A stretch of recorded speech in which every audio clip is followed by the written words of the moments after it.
prosseguindo aqui com os treinos da prova oral da PGE Paraná, do dia 11 de março.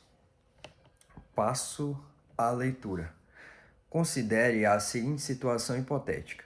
Um cidadão do estado do Amapá ingressou com uma ação popular contra o município de Macapá. O pedido principal da ação popular visava impedir a destruição de determinado bem do patrimônio cultural. Citado, o município manifestou-se no sentido de também integrar o polo ativo da ação. Dessa forma, os autos foram encaminhados ao Ministério Público para manifestação processual.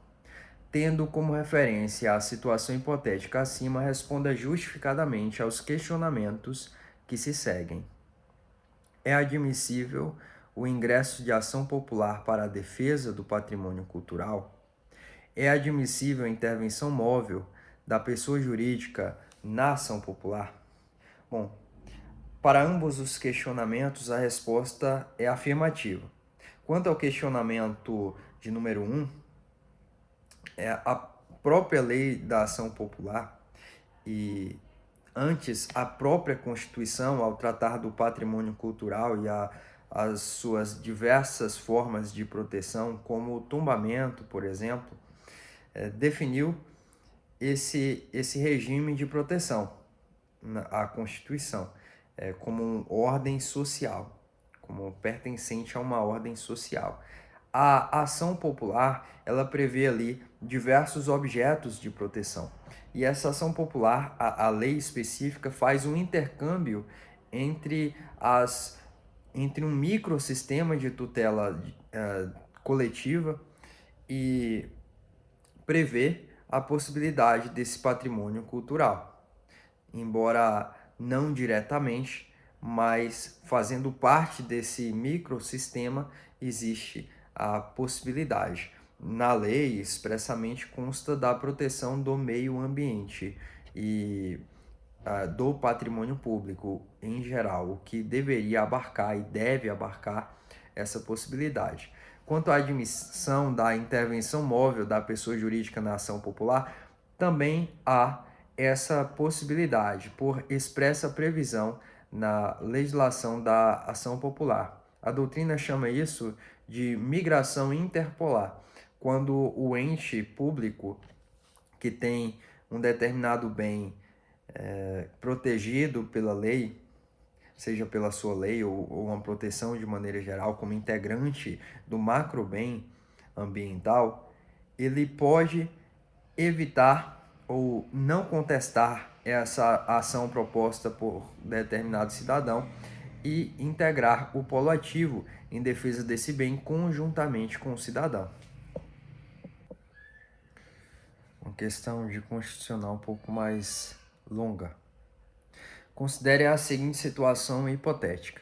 Em relação ao processo de prestação de contas anual do chefe do Poder Executivo do município X, a unidade técnica do Tribunal de Contas apontou as seguintes irregularidades: o descumprimento do limite mínimo constitucional exigido para a aplicação de recursos públicos na manutenção e no desenvolvimento do ensino, em razão da contabilização indevida como despesa em MDE de gastos com inativos, professores aposentados e pensionistas, o que contraria o disposto na legislação federal.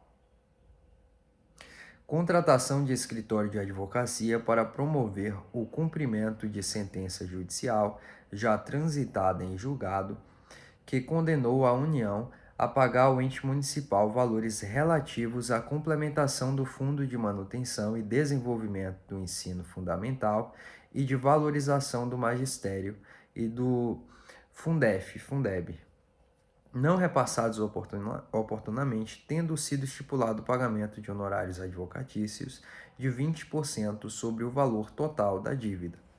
Em sua defesa, o prefeito do município X alegou a existência de lei municipal que autorizava expressamente a contabilização dos gastos com inativos para fins de atendimento do percentual mínimo de gastos com educação, e a legalidade da referida contratação por terem sido respeitadas todas as exigências legais. Após a conclusão da instrução, os autos foram enviados ao Ministério Público de Contas para a manifestação. Com base nessa situação hipotética, nas disposições constitucionais e na jurisprudência dos tribunais superiores, responda de forma justificada aos questionamentos que se seguem. Qual é o montante exigido pela Constituição Federal de 1988 para a aplicação da Receita Municipal em MDE? Então, a Constituição expressamente estabelece esses percentuais. Quanto aos municípios, é o mesmo percentual aplicável aos estados, ou seja, 25%. Segundo questionamento, é constitucional a referida lei municipal que autoriza contabilizar, no limite mínimo de gastos em educação, as despesas com inativos? Excelência, aqui o STF tem posição em precedente recente que essa contabilização ela não é constitucional, haja vista que os inativos eles não contribuem mais com o desenvolvimento do ensino.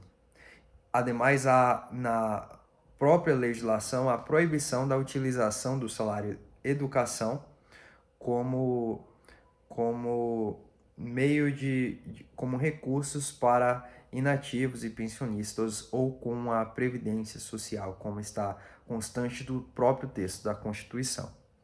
Qual é a consequência constitucionalmente prevista para o caso de um município não aplicar o mínimo exigido da Receita Municipal em MDE?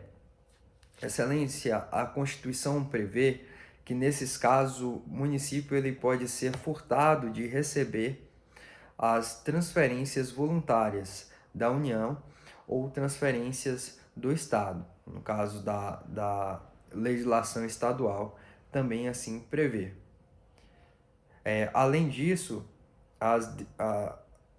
o não cumprimento pode gerar uma intervenção estadual nesse município, à medida que está previsto na Constituição como hipótese interventiva. É possível destinar percentual dos valores reconhecidos judicialmente como devidos pela União ao município, referente à complementação ao Fundeb, não repassado oportunamente, para o pagamento dos honorários advocatícios em favor de escritório de advocacia contratado para propor a respectiva ação judicial? Excelência, prevalece na jurisprudência do STF, em repercussão geral, inclusive, que não é possível a utilização desses valores para o pagamento de honorários advocatícios. Muito embora faz o STF uma ressalta de que aqueles acréscimos advindos desses valores, a título de juros de mora, por exemplo, seria possível de aplicar com o pagamento dos honorários. São aqueles ativos financeiros de rendimento do valor principal que podem ser utilizados para esse fim, segundo o STF. Próxima questão de direito financeiro.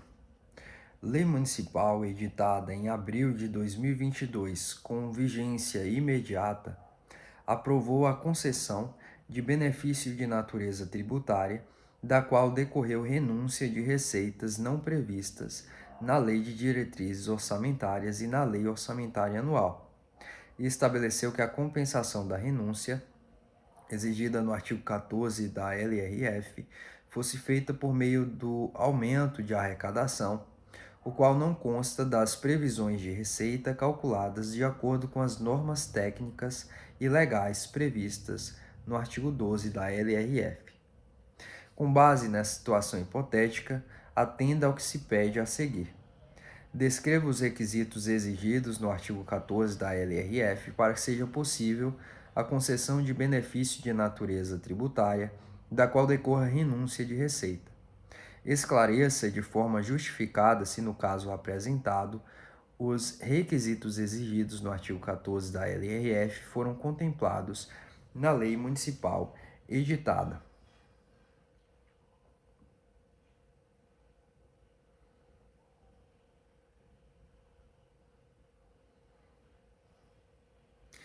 Excelência, consta da LRF os requisitos para que seja proposta ou aprovada uma renúncia de receita. Antes, a própria Constituição estabelece que qualquer benefício a ser concedido na seara tributária terá de ser feita por meio de legislação específica.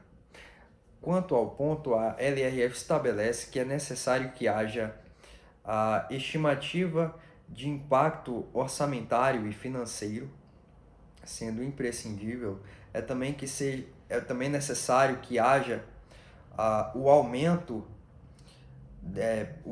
permanente das receitas e que haja também a estimativa de impacto gerado ou que seja realizada a adequação com a Lei Orçamentária Anual e a LDO no tocante às metas previstas de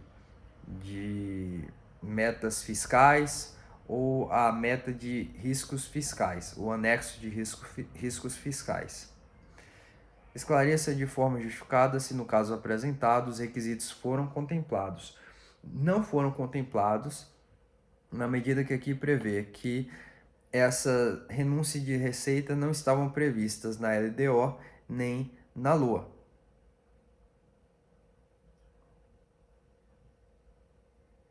E o aumento de arrecadação como medida de compensação não constava das previsões de receitas calculadas de acordo com as normas técnicas previstas na LRF, o que torna essa concessão de benefícios ou renúncia de receita nula.